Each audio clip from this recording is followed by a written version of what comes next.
It feels, dare I say it, even in this A6 configuration, like a baby budget, lower power e-Tron GT. I love a car that asks questions, and this, the all-new 2026 Audi A6 e-Tron, it asks a number of questions. The first being, is the established A6 consumer base that has bought all those lovely gas-powered A6s over the years ready for this all-electric transition? And two, does this drive like a smaller, squished, lower Q6 e-Tron, which it shares a platform with? And three, is this the most approachable all-electric luxury sedan that you can buy in 2026? Well, let's find out. Let's talk about it. You heard that right. This does share a platform and mechanicals and general structure with the larger Q6 e-Tron and Q6 e-Tron Sportback, which in turn shares a platform with the current Porsche Macan EV. They all ride on the Volkswagen Auto Group's premium platform electric. Now, those are crossovers, and this is not a crossover. This is about as sedan-y as they come. Size-wise, though it's about an inch shorter in length with a little bit longer wheelbase, you have to think of this as occupying the same size segment as the gas-powered A6 does on the gas-powered luxury sedan market. Well, this is a mid-size, all-electric luxury sedan. Now, a bit frustratingly, not all EVs, regardless of size and class, have a frunk. You'd think that most of them would, given the lack of stuff up front, but alas, they don't. The A6 S6 e-Tron do, which I'm a big fan of. Now, it's not, the front hood is not released electronically from the inside, as you might imagine. It's a standard mechanical hood release, and you find, I'm just glad they have a frunk. It's not that big, but it's enough for a grocery bag or two. Not so bad. Now, this is not my favorite bit of cargo management. That is to be found in the rear, as you might predict. Now, this is a lift back situation. So, and it's powered as well, which is nice. Now, this is not the best bit, but if you have driven an EV before or lived with one, you know that the charge cables, if you don't keep them at home, can be kind of bulky. Well, with the A6 S6 e-Tron, you've got an underfloor storage area dedicated for that, so no worries there. But my favorite bit has to be, other than the fact that this has a ton of space for what I would need it for, I would say, just in case I need to, I don't know, go get some 2x4s or something. Yep. Fold flat seats like you get in all the best crossovers and wagons. Look at that. I mean, that's tons of real estate in there. For whatever you need, I just imagine you'd probably want to keep any dirty stuff out of there. Those returning from or looking to move out of their gas-powered A6 and are used to what the gas-powered A6 has offered for decades now, are you getting that in the A6 e-Tron? And I would say yes. Speaking strictly of the A6, which is not as performance-oriented as the S6, which we're going to get into later, this is what somebody who likes or enjoys what the standard A6 has to offer. Yeah, it's just now all electric. So that includes nice ride, nice space, nice materials. I will say the materials and the presentation are significantly changed as to, well, let's say Audi of about 10 years ago. Honestly, even about 5 to 6 years ago. There are far less physical controls in here, as we've become accustomed to in modern cars. The majority of your vehicle controls are handled on the what Audi calls the digital stage. It's a very fancy name for a set of screens.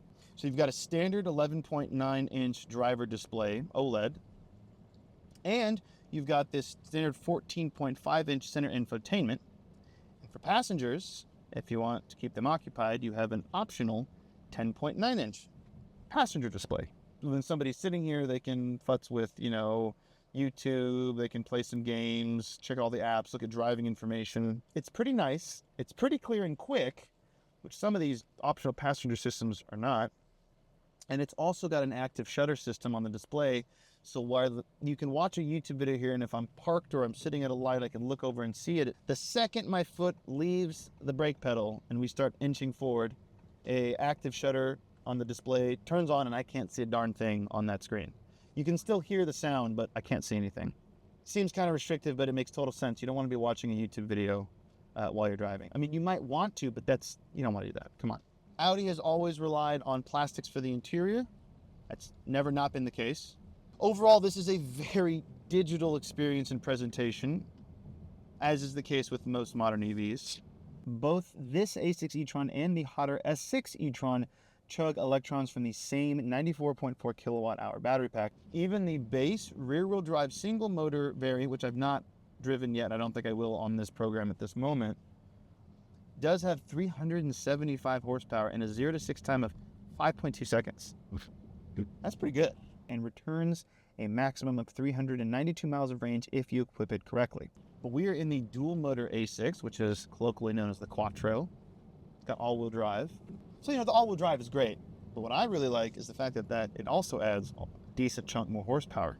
So up from 375, now we've got 456 horsepower max, which means, it's capable of doing a 4.3 second 0 to 60 run. Of course, range is going to drop a bit with this extra power. So with the twin motor A6, the e-Tron is good for 377 miles of range. In fact, you haven't quite made up your mind if you want to stick with the A6, if you want to go for the S6, a little bit more, a little stiffer, but a little more powerful. I would say, if you're on the fence, stick with the A6 dual motor. It's all the performance you're going to need. And generally, beyond just that raw power, that's comfortable. It comes standard with the same air suspension setup as the larger, but related Q6 e-Tron. And ride height and stiffness, of course, depends on what driver mode you're in. If you're in comfort, efficiency, or dynamic, which is the sport mode, which we're in right now. And the height delta is about 1.6 inches, depending on the setting. And even we're in the sportiest setting right now. We're on some fairly smooth but somewhat broken pavement here. It's very comfortable. The brake blend, which is the balance between the regenerative braking system and for the motor and just the physical brakes, pretty good. I'm not sending myself or my passengers through the windscreen, which I do sometimes with poorly tuned systems. 3-mode off-throttle regen, pretty good. It's not quite one pedal. Audi doesn't really do one pedal driving at this point in time. It is more than strong enough to scrub off some decent speed.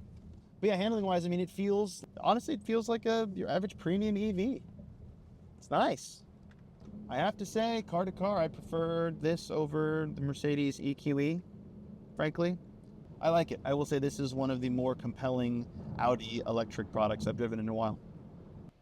Now, while I mentioned the dual motor A6 e-Tron has 456 horsepower, which is quite meaty, the S6 has 543.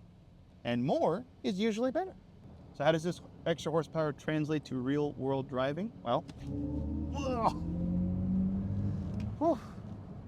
a 0 to 60 time in 3.7 seconds. It's got all the hallmarks and all the character of your performance EV. It's got the instant torque, that punch acceleration. Of course, range does drop a bit for this, but not too bad considering the power boost with a max of 324 miles of range. Yeah, all those horsepower figures sound like I'm going to be flooring it a lot. I'm not very responsible, but that's okay because charging is a bit of a breeze with up to 270 kilowatts of DC fast charging, which is enough to scoot it from 10 to 80% charge in 21 minutes, according to Audi. You're going to get a little bit of a different interior presentation. The same digital stage is here from the standard A6 e-Trons. All the tech and features in here, again, it's the same. The only real difference is the powertrain tuning underneath. But as part of that, you get some, micro suede here, which is nice. You get some exposed carbon fiber weave here. You get little S badging here on the seats. You get a little red rim around the start button. It's classy still, but it's a little bit more aggressive, as is the case with all S products. And I think in terms of Audi's S brand, this is right on the money. So let's answer those 3 questions that I posed earlier, starting with, is the 2026 Audi A6 and S6 e-Tron an effective electrification of the established Audi A6 midsize formula? Yes, I think that if you are an existing or curious A6 customer, if you're ready to make that all-electric leap, this is your next step. It's a great translation of what you already know. Number 2, does this drive like a squished, smaller, lower Q6 e-Tron or Q6 e-Tron Sportback? No, not really.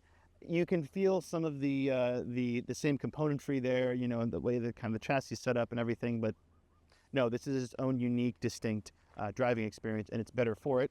And question 3, is this the most approachable all-electric mid-size luxury sedan?